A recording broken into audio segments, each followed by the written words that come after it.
kami selalu kemudian itu hadir untuk melakukan pemberitaan secara baik gitu kan. Artinya berimbang gitu ya.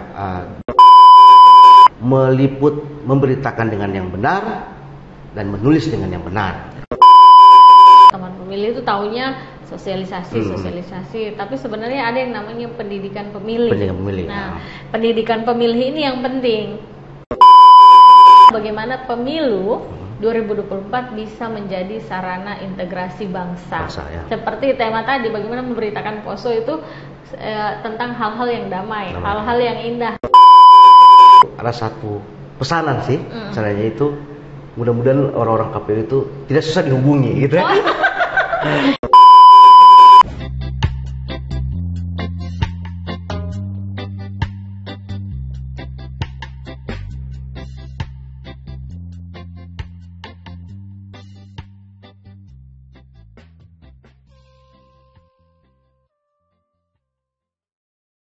Assalamualaikum warahmatullahi wabarakatuh. Torang baku dapa lagi di podcast KPU Kabupaten Poso.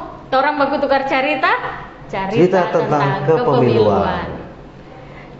Kali ini teman pemilih torang baku dapa lagi di episode ke-12. Temanya sosialisasi pemilu 2024. Sekarang ada tamu lagi di KPU Kabupaten Poso. Ada kawan Rian Darmawan dari jurnalis. Nanti dia perkenalkan lebih detail lagi ya, secara langsung sendiri. Jadi di episode 12 ini orang banyak mau explore tentang sosialisasi pemilu 2024, apa yang dilakukan oleh KPU, terus bagaimana teman-teman dari kalangan media menanggapi ataupun melakukan sesuatu terhadap sosialisasi pemilu 2024 itu. Nah, teman pemilih, ini kalau bahasa netizen di podcast ini teman pemilih. Teman pemilih, langsung saja ya, Rian memperkenalkan diri. Oke. Baik, terima kasih. Assalamualaikum warahmatullahi wabarakatuh dan selamat sore. Nama saya Rian Darmawan. Saya salah satu humas itu di Organisasi Persatuan Wartawan Indonesia Kabupaten Poso. Juga saat ini punya salah satu media online, bisa dikatakan owner lah media online, gitu. Namanya Suara Kita. Mantap. Suarakita.com gitu kan. Jadi sebenarnya kalau saya pribadi ya kenal dengan Rian ini sudah cukup lama. Dan dari pemilu 2019 kemudian Pilkada 2020 itu kita sudah istilahnya berkolaborasi dalam kegiatan sosialisasi dan pendidikan pemilih. Nah, kali ini kan berkaitan dengan penyelenggaraan pemilu 2024. Jadi terkait dengan kemarin KPU Kabupaten Poso ini sudah bikin sosialisasi jadwal dan tahapan. Kalau tidak salah juga sudah teman-teman dengan teman-teman media ya. Kita ada fit and fun kemarin, terus 2 kali kegiatan atau 3 kali ya sosialisasi itu dari PKPU tahapan dan jadwal, PKPU 3 tahun 2022, kemudian ada soal PKPU pendaftaran partai politik. Calon peserta pemilu legislatif, DPR dan DPRD itu PKPU 4, teman-teman media juga dilibatkan. Nah, boleh Rian dulu tanggapan, coba kasih tanggapan terhadap kegiatan awal yang dilakukan KPU dalam penyelenggaraan pemilu 2024. Yang pasti kami teman-teman jurnalis di Poso itu dalam pelaksanaan tahapan yang dilakukan oleh KPU Poso, kami terlibat untuk melakukan publikasi. Nah, itu terakhir kemarin kalau tidak salah kami teman-teman PWI Poso itu ada ikut ini kegiatan fit and fun itu kan. Nah, di situ kami bagaimana terlihat sinergitas antara orang ini teman-teman jurnalis Poso itu dengan PWI Poso gitu kan. Kami juga Bu sampai saat ini mungkin belum dapat data itu tahapan apa saja yang kemudian KPU laksanakan sampai detik ini kalau sekarang ini kan ini sudah sementara masa verifikasi administrasi partai politik calon peserta pemilu. Kan kemarin pendaftarannya sudah dimulai, sudah dilakukan tanggal 1 sampai 14 Agustus 2022. Tapi kan perbedaannya dengan pemilu 2019 itu pendaftaran tidak di kabupaten kota atau provinsi berjenjang, semuanya di KPU RI dan melalui akun Sipol ya, sistem informasi partai politik ya. Semua sekarang digitalisasi ya. Nah, terus kemudian sekarang verifikasi administrasi, kemudian nanti lanjut setelah itu verifikasi administrasi perbaikan setelah verifikasi administrasi perbaikan diumumkan nanti untuk yang lolos parlemen threshold yang kemarin mereka hanya sampai di tahapan verifikasi administrasi. Tapi kemudian yang tidak lolos parlemen threshold itu yang parpol yang tidak istilahnya tidak di PT itu yang atau yang punya kursi di DPR RI itu tetap mengikuti verifikasi faktual. Setelah verifikasi administrasi lanjut ke verifikasi faktual. Nanti kita akan tahu siapa saja peserta pemilu 2024 itu partai politik yang sudah terdaftar yang sudah lolos. Itu penetapannya nanti di 14 Desember 2022. Berarti Bu, partai itu dia untuk kalau di daerah daftarnya dia tetap membawa berkas atau tidak kan beda dengan yang kemarin. Semua pendaftaran lewat Sipol ya di KPU RI yang menerima pendaftaran. Jadi mungkin makanya kemarin memang banyak yang bertanya-tanya kok tidak seramai sebelumnya. Kalau di pemilu 2019 pada masa pendaftaran itu semua ramai. Datang ke kantor kan? Iya, datang ke kantor KPU. Sekarang tidak. Jadi yang dibuka oleh KPU Kabupaten Kota dan KPU Provinsi itu adalah helpdesk. Jadi itu untuk helpdesk pelayanan informasi terkait pendaftaran partai politik dan terkait dengan penggunaan aplikasi Sipol ya. Begitu. Jadi mungkin lebih mudah ya sekarang. Maksudnya tidak harus datang ke kantor KPU kan. Begitu. Tinggal main dari rumah Iya. Dan informasinya itu tersedia setiap saat. Jadi setiap hari seperti kemarin pada masa pendaftaran itu KPU RI pasti melakukan konferensi pers. Ya. Gitu. Nah, kemudian verifikasi administrasi kemarin selesai juga sedang dipublikasi oleh KPU RI dan tugas KPU Kabupaten Kota itu meneruskan informasi-informasi itu. Nah, yang sekarang ini partai politik sedang menindaklanjuti hasil verifikasi administrasi. Nah, setelah itu baru dicek lagi oleh KPU nanti. Nah, dari hasil itu baru masuk di tahap nanti pengumuman siapa yang lolos verifikasi administrasi. Seperti itu.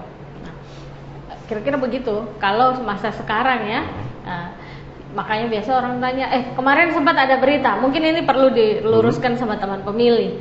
Berita klaim bahwa partai ini tidak lolos peserta pemilu 2024. Iya, pernah saya dengar. Iya, pernah toh. Tapi sebenarnya bukan begitu. Harusnya belum dulu karena kita belum menetapkan. Belum kan? KPU RI belum menetapkan. Sekarang masih dalam proses untuk menuju penetapan. Nah, untuk menuju penetapan itu ada verifikasi administrasi, ada pendaftaran, verifikasi administrasi dan verifikasi faktual. Gitu. Makanya nanti kita tahu siapa semua peserta pemilu 2024, partai politik peserta pemilu 2024 di bulan Desember. Tahun ini. Seperti itu. Nah, terus ada juga nanti ini ya, sekalian sosialisasi tuh. Rekrutmen penyelenggara ad hoc. Nah, kalau biasa dikenal PPK, PPS, KPPS. Nah, untuk yang awal ini adalah rekrutmen PPK dan PPS. Itu akan dimulai pada bulan Oktober 2022. Jadi rentang waktunya sampai dengan kurang lebih Desember 2022 proses seleksinya itu, dan berharap masyarakat di Kabupaten Poso ini berminat untuk menjadi penyelenggara ad hoc. Sepanjang itu memenuhi syarat, silahkan mendaftar. Kan nanti ada persyaratannya akan disampaikan seperti itu. apalagi yang Rian mau cari tahu. mumpung ada podcast ini toh. Jadi terus bisa baku tanya. Kalau saya mau tanya supportingnya teman-teman media. Apa kalau tadi kan misalnya dari sisi pemberitaan. Nah, ada situasi kan ini apa? Kalau isunya tidak hot atau tidak menarik, atau tidak seksi begitu, jadi garamnya tidak dapat. Apa? Garamnya tidak dapat, asinnya. Kalau manis kan ini kan berarti bagus. Oke. Nah, coba bagaimana Rian share dulu? Di pemilu 2024 ini memang kita teman-teman media itu sangat berat itu melawan media sosial untuk kemudian soal pemilu begitu kan. Beberapa akun-akun palsu gitu, akun-akun gitu kan banyak yang kemudian sekarang itu memberikan informasi yang tidak betul soal pemilu. Terutama soal ada salah satu inilah yang kemudian disampaikan di media sosial. Nah, kemarin Dewan Pers itu mengatakan ketika kita kemudian melakukan pemberitaan yang paling harus dilakukan itu ada 2 poin. Pertama tentang bagaimana media itu menulis yang benar dan dengan informasi yang benar. Nah, sejauh ini teman-teman Poso itu untuk tahapan pemilu maupun kegiatan-kegiatan KPU yang berkaitan dengan pemilu 2024, kami selalu kemudian itu hadir untuk melakukan pemberitaan secara baik gitu kan. Berimbang gitu ya. Ditambah kemudian ruang kami komunikasi dengan KPU itu begitu dekat kan, sehingga kemudian sejauh ini bagus gitu ya. Sehingga kemudian itu yang mempermudah kami untuk kemudian melakukan koordinasi ke KPU itu cukup baik, Bu.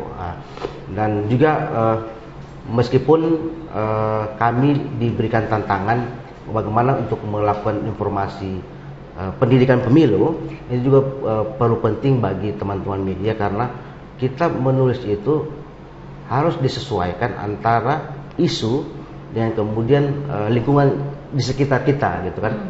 Berbicara tentang Poso itu kita bagaimana kita harus memberitakan tentang yang namanya informasi berita tentang perdamaian ya, tentang informasi yang baik agar pembaca itu tidak kemudian terlihat judulnya saja, tapi kemudian judul-judul atau berita itu tidak provokatif. Gitu betul. Kan? Saya setuju tuh. Itu tugas-tugas media sebenarnya. Kenapa saya bilang tadi Bu Willy garam itu? Kalau garamnya semakin ini kan sakit kepala. Kalau garamnya terlalu banyak.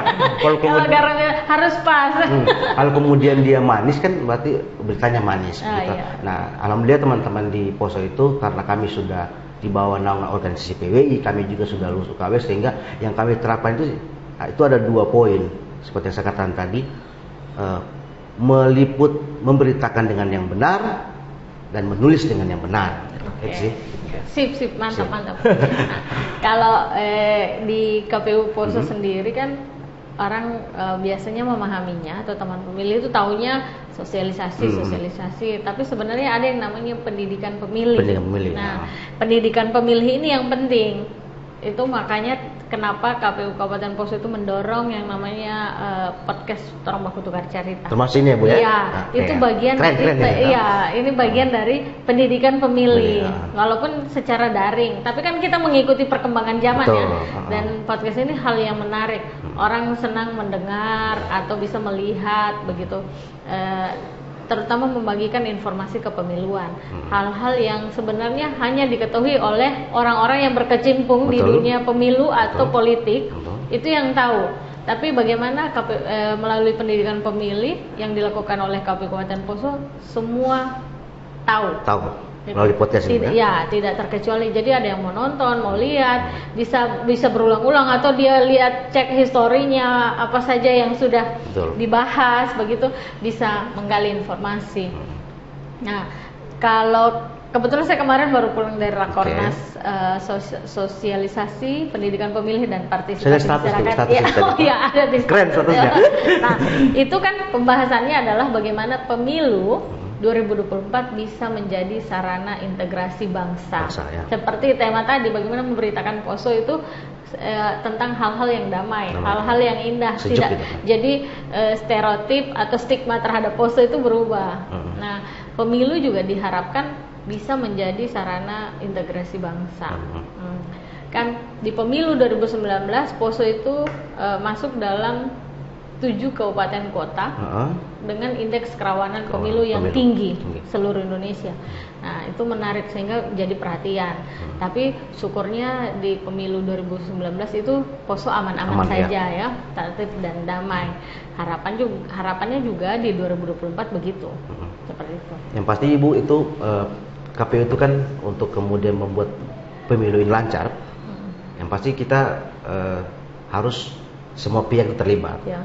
Karena tantangannya sebenarnya kalau bagi saya, karena kita teman-teman media ini, kalau wartawan itu yang susah dilakukan itu adalah media sosial. Okay. Media sosial. Jadi untuk kemudian isu bahwa tadi peringkat 7 indeks kerawanan itu bisa kita patahkan. Sebenarnya tugas-tugas teman-teman media itu penting untuk terus mempublikasikan kan kegiatan-kegiatan positif yang dilakukan oleh tahapan pemilu ataupun pelaksanaan pemilu nantinya, begitu. Sehingga ketika orang lihat Poso, kemudian orang dengan pemberitaan teman-teman media sudah tahu bahwa isu-isu tentang Poso itu hilang, gitu kan. Tugasnya teman-teman media yang harus rutin untuk terus publikasikan tentang berita damai lah tentang Poso. Kalau itu tadi cocok dengan ini ya, kolaborasi sosialisasi. Jadi KPU sebagai penyelenggara menyampaikan sosialisasi soal pemilu dan sebagainya, teman-teman media mendukung lewat situasi dan kondisi dengan pemberitaan yang sejuk ya, damai. Jadi masyarakat yang membaca berita atau yang mendengar melihat berita tentang kepemiluan itu juga tidak terprovokasi, tapi merasa mendapat ilmu atau informasi yang bermanfaat. Kira-kira begitu ya. Mungkin untuk KPU bagi teman-teman media itu ada satu pesanan sih, pesanannya itu mudah-mudahan orang-orang KPU itu tidak susah dihubungi, gitu ya. Karena semakin susah dihubungi, semakin buruk beritanya. Kayak gitu ya. Begitu ya? Iya, tapi alhamdulillah KPU Poso tidak ya. Ibu Willy, Pak Ketua dan komisioner yang lain itu komunikasinya bagus toh. Tidak susah dihubungi ya. Iya. Intinya saya sebenarnya kita online terus. Integritas 24 jam. Iya, gitu. Karena semakin kita dijauhi, semakin dicuek, semakin buruk beritanya itu. Komunikasinya saja. Terima kasih, itu catatan ya. Dan selama tahapan pemilu ini dimulai, kan tahapan pemilu 2024 itu bukan nanti hari pemungutan suara, tapi sudah dimulai dari sekarang. Nah, kemarin sudah di launching, kita undang juga teman media itu 14 Juni 2022. Secara live stream. Ya, kita mengikuti daring dari KPU RI. Kemudian peraturan KPU tentang jadwal dan tahapan juga sudah disosialisasikan. Lalu masuk di pendaftaran, verifikasi dan penetapan nanti partai politik. Nah, nanti dalam waktu dekat itu adalah rekrutmen penyelenggara ad hoc. Gitu. Dan di sela-sela tahapan yang sudah berurutan, yang sudah disusun itu, sosialisasi dan pendidikan pemilih itu jalan terus. Jalan terus ya. Dan media bisa dan media harapannya bisa mensupport itu, mendukung itu. Pasti. Tunggu dulu, karena panjang terus cerita tadi ini, Bayelnya lagi dulu satu kali. Oke, saya agak lupa ya. Lihat dulu. Boleh. Oke. Orang bertukar cerita tentang kepemiluan. Tadi ada Rian mau tanya? Oh ya, Ibu, gini kan, sejak pemilu 2009, tahun berapa itu ya? 2014. Ya, 2014. Sudah agak lupa, sudah tua. 2014 itu podcast seperti itu belum ada di KPU, khususnya KPU Poso. Nah, saya sebagai orang yang aktif di dunia media sosial maupun media online pemberitaan, ini kegiatan seperti begini tuh sangat bagus, Bu, gitu kan. Nah, sehingga kemudian satu sejarah juga sih buat kami jurnalis yang kemudian dilibatkan dalam kegiatan podcast begitu. Nah, mungkin selain kegiatan sosialisasi tahapan pemilu yang dilakukan oleh KPU itu, mungkin apa kegiatan lain Bu yang selain podcast seperti ini yang berbicara tentang kepemiluan seperti itu. Saya mau ingin tahu ini Sebelum saya jawab, so dikode dari sana. Ada DP kue dengan kopi teh. Boleh. Pas sebenarnya luar biasa. Ada kopi, terus ada DP air putih. Gratis. Ada DP kue, lengkap. Nah, kalau kegiatan ya podcast ini memang kan nanti di masa pandemi ya. Betul. Baru rame begitu. Nah, KPU sendiri tidak mau ketinggalan update teknologi, termasuk juga menyapa teman pemilih karena kemarin itu masa pandemi. Betul. Orang banyak kerja virtual virtual, daring seperti itu. Sebenarnya kalau mau bilang kegiatan, podcast ini salah satunya, bukan satu-satunya, tapi salah satunya. Nah, yang ada kegiatan lain itu daring, ada namanya Bacarita di Zoom. Itu serial webinar ya. Jadi Bacarita di Zoom itu kemarin kita sudah season 3 kalau tidak salah. Bacarita di Zoom itu bicara demokrasi dan tantangannya. Itu pesertanya dari mana? Pesertanya ada sekolah, ada mahasiswa, ada stakeholder kayak partai politik, kemudian tokoh-tokoh masyarakat gitu. Ada yang umum, kemudian ada yang khusus segmennya. Misalnya hanya untuk pemilih pemula belajar. Seperti itu. Tergantung tema yang kita mau angkat atau kita mau diskusikan di webinar itu apa. Tapi itu pasti disiarkan secara langsung di live streaming di medsos ya? Gitu. Selain kita di Zoom juga live streaming. Jadi masyarakat juga bisa menonton atau mengikuti acara itu. Nah, terus ada juga yang namanya seleksi duta pendidikan pemilih. Nah, seleksi duta pendidikan pemilih ini juga dilakukan secara daring dan sifatnya volunteeris. Jadi siapa adik-adik calon pemilih pemula yang bersedia, yang mau jadi duta pendidikan pemilih itu bisa mendaftar secara online. Jadi ada formulir pendaftaran online, kemudian mereka ikut, nanti kita seleksi administrasi. Setelah seleksi administrasi, kita seleksi makalah. Mereka buat makalah, baru kemudian itu yang kita pilih. Kalau yang tahun 2021 itu kan kita seleksinya di akhir tahun. Jadi mereka beraktivitasnya di tahun 2022 ini. Nah, di tahun 2021 itu yang jadi duta pendidikan pemilih itu ada 7 orang. 6 itu dari SMA Kristen GKST 1 Tetena, kemudian 1 dari SMA Negeri 3 Poso. Dan mereka itu yang saya salut, idenya banyak dan mereka senang buat kegiatan. Termasuk terakhir yang acara Rabu Rindu itu namanya. Rabu dengerin Duta Diklik sharing. Jadi itu lewat IG live sharing.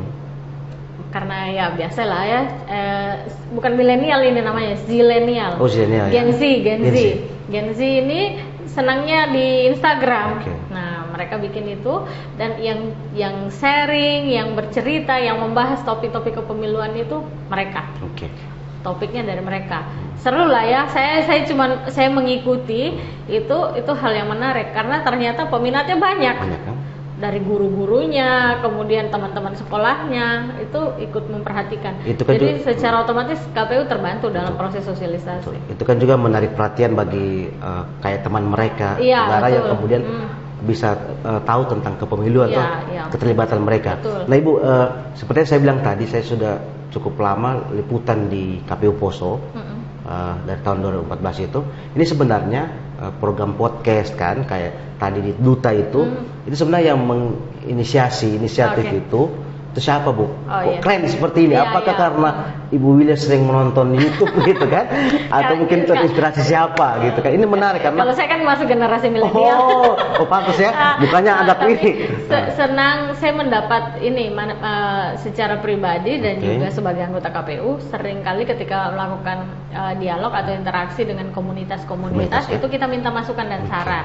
Nah, podcast ini itu memang keinginan dari KPU Kabupaten Poso, tapi kita pengen yang kemasannya itu lebih bagus, terus lebih casual. Jadi yang dengar atau mau menyaksikan podcast ini teman pemilih tidak merasa boring, tidak merasa kayak apa nonton data podcast, gitu podcast ya, podcast yang serius-serius begitu. Tapi ini podcast santai, tapi isinya itu berbobot. Ada warna sendiri. Iya, jadi ini idenya dari teman-teman komunitas muda. Mereka yang mengusulkan supaya namanya jadi Torang Baku Tukar Carita. Jadi tidak hanya persoalan interaksi host dengan narasumber, tapi yang tamu yang diundang, yang hadir juga bisa bertanya tentang KPU. Yang pasti yang diceritakan bukan yang gosip-gosip ya, semua tentang kepemiluan. Bercerita, ada ilmu, ada informasi yang kita sampaikan gitu ya. Share.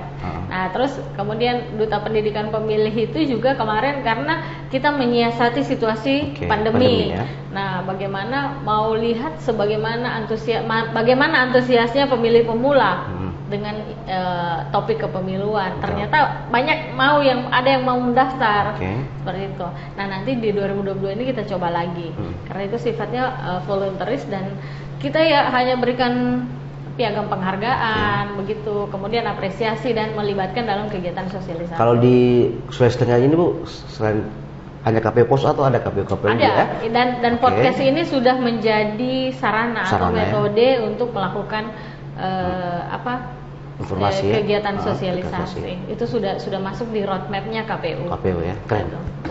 Nah, terus yang lain ada kegiatan yang nanti kita mau lakukan dalam waktu dekat, sementara dipersiapkan. Itu namanya TWK.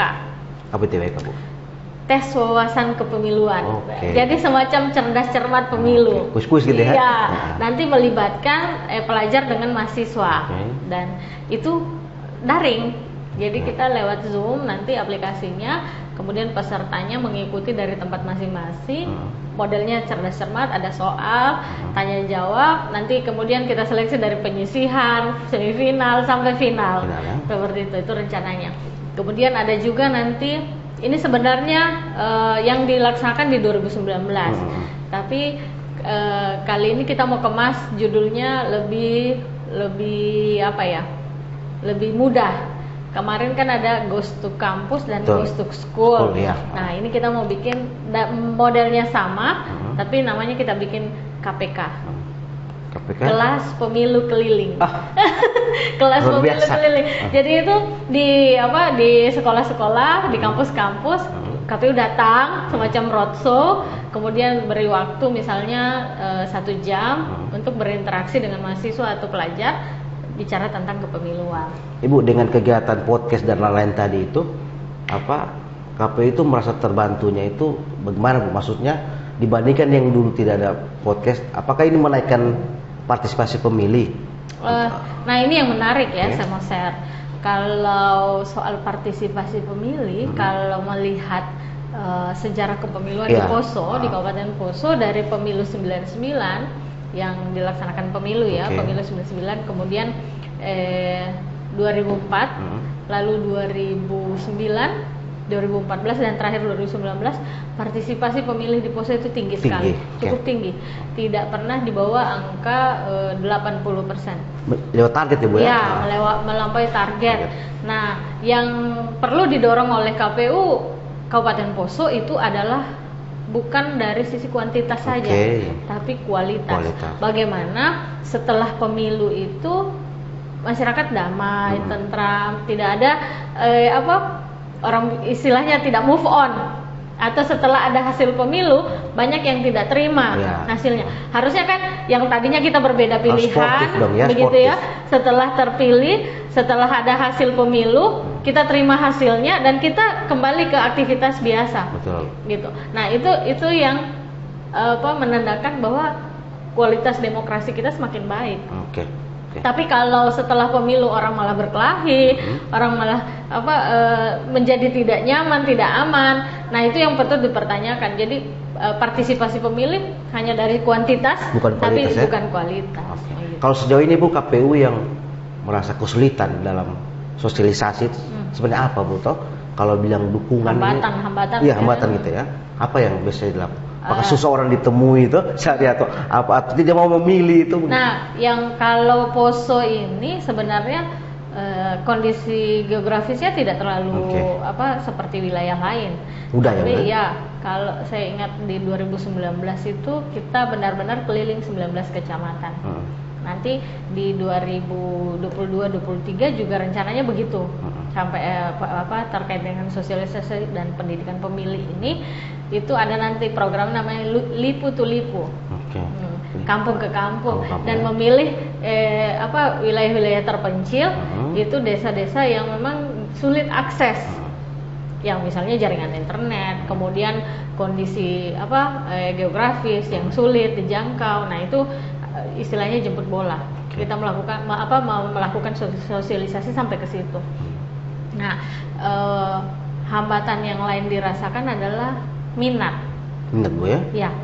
Hanya kelompok tertentu sejauh ini ya, kelompok tertentu atau komunitas tertentu yang mau atau tertarik bicara tentang kepemiluan, karena banyak yang mengidentikan bicara pemilu itu bicara politik, yang bagi sebagian orang merasa masih tabu bicara politik, padahal kehidupan sehari-harinya itu urusan politik. Ya, betul. Gitu ya. Ya. Nah, harusnya kita jangan menjauhkan diri atau membatasi diri terhadap itu. Justru hal-hal itu yang penting kita tahu supaya orang jadi pemilih pintar. Pemilih pintar ya.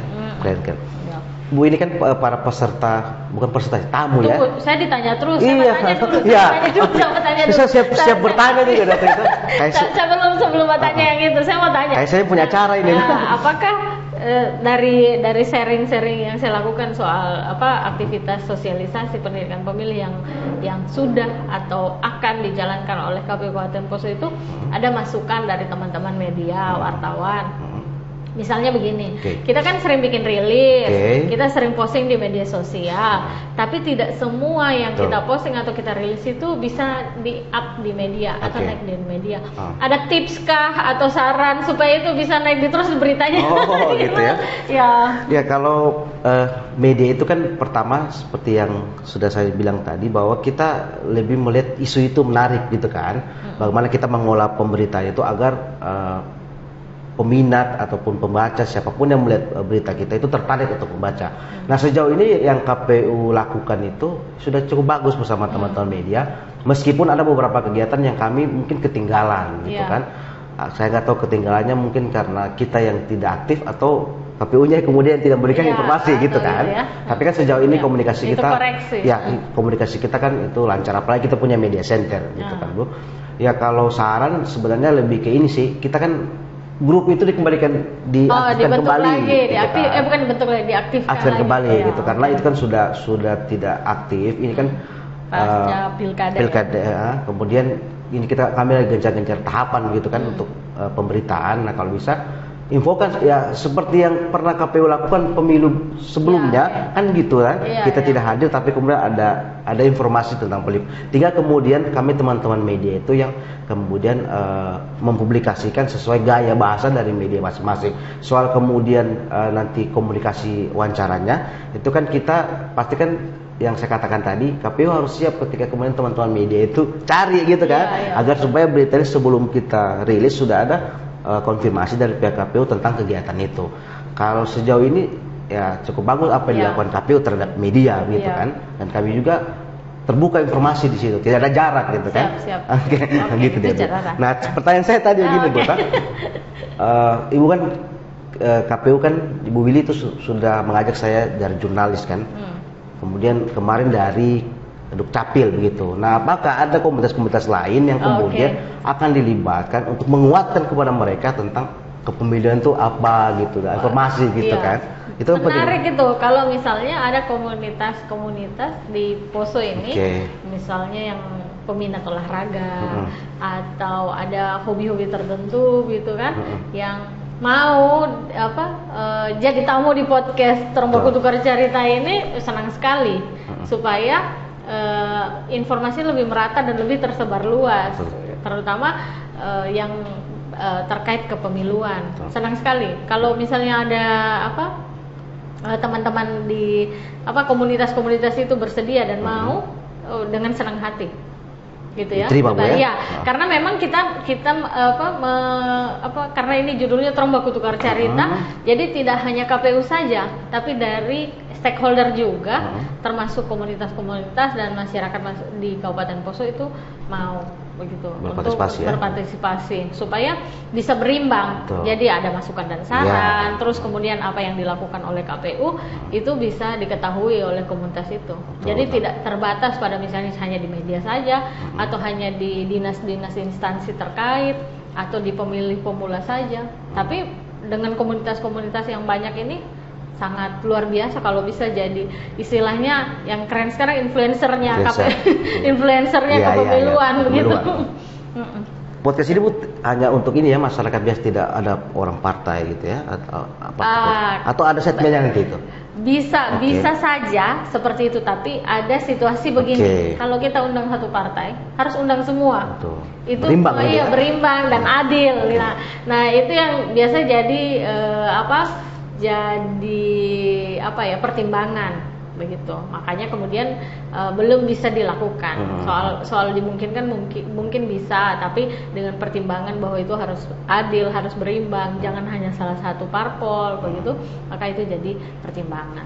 Nah, KPU terus diingatkan Mbak Yelial. Mbak Yelial lagi ya. Semangat sekali ini, terlalu semangat. Orang baku tukar cerita, ulang sama-sama. Oke, ya, agak kelupa nih. Orang baku tukar cerita tentang kepemiluan. Nah, tadi saya sudah menyampaikan saran terhadap KPU sebagai perwakilan dari teman-teman PWI Poso, karena media itu penting sekali untuk terus mempublikasikan pemberitaan tentang tahapan pemilu hingga pelaksanaan pemilu. Kalau Ibu Willy melihat apa masukan untuk wartawan Poso, kemudian apa yang akan kita lakukan sekarang untuk kemudian terus bekerja sama lah, gitu kan? Nah, istilahnya kolaborasi, sosialisasi, karena pers atau media itu sebagai salah satu supporting dalam kegiatan-kegiatan sosialisasi dan pendidikan pemilih. Nah, kalau saran dan masukan, misalnya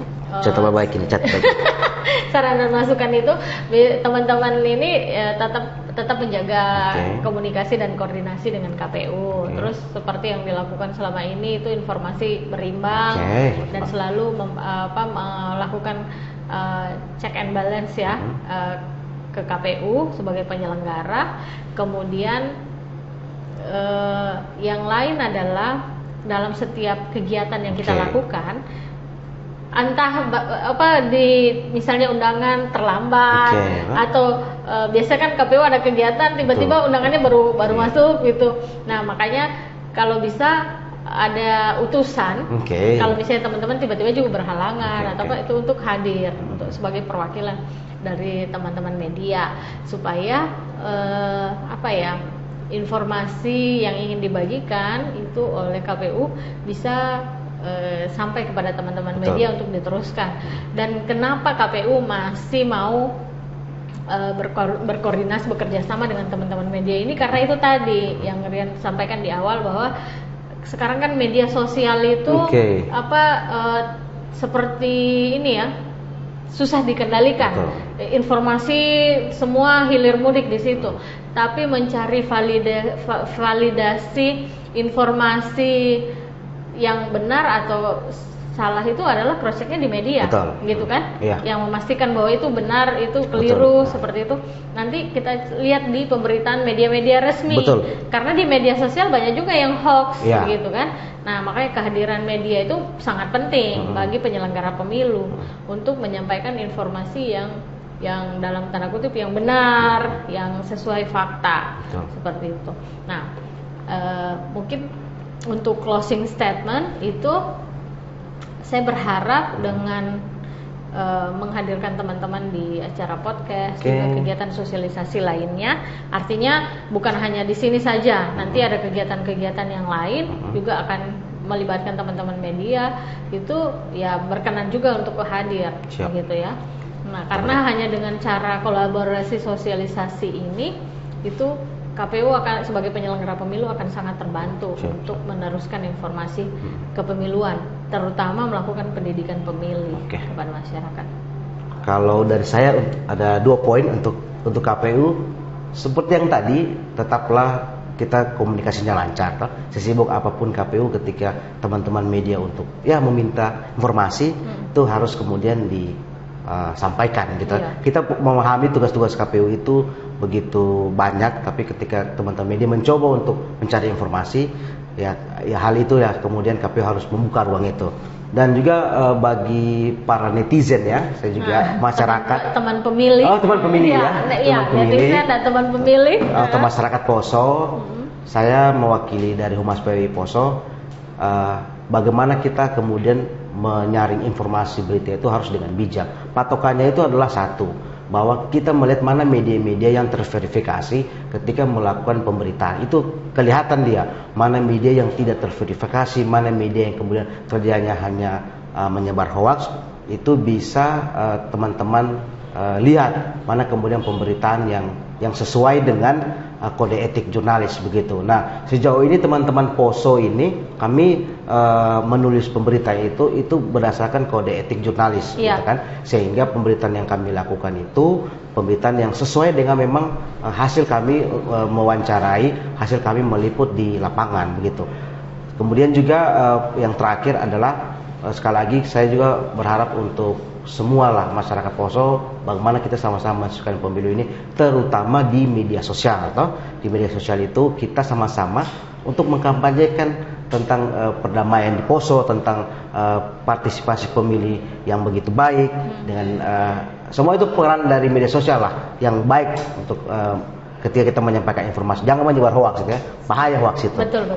Nah, mungkin paling terakhir harus menyampaikan pesan yang paling penting. Jangan lupa. Hari Rabu. Jangan lupa Rabu. 14 Februari 2024. Hari kasih suara. Hari kasih suara ya. Jangan tidak memilih, harus memilih. Betul. Gunakan hak pilihmu dan jangan lupa lindungi hakmu. Lindungi hakmu dengan cek sudah terdaftar atau belum di daftar pemilih berkelanjutan. Atau bisa diunduh di aplikasi Lindungi Hakmu. Sementara masih tersedia di Android ya. Nah, atau di web lindungihakmu.kpu.go.id. Jangan lupa. Nanti orang baku dapat lagi di podcast episode berikutnya. Terima kasih Bu Bini sudah mengundang saya. Senang hari ini jadi artis lagi. Wassalamualaikum warahmatullahi wabarakatuh. Sampai baku dapat lagi.